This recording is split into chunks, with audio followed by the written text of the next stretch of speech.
The trick is that you got to make it thick enough and far enough away from the fire that when you got a nice big roaring fire in here, you don't have drips of water from melting snow.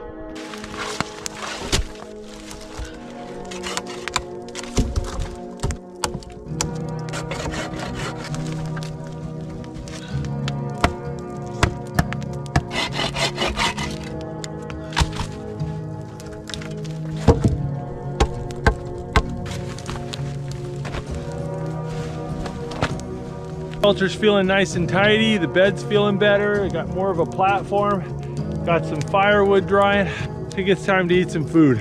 A friend of mine gave me these hot dogs. I think they're made out of caribou. I'm excited to try them out.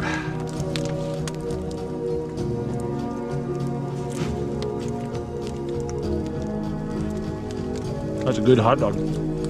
I got the heat reflecting off this side wall, and the whole thing's just a better wind block.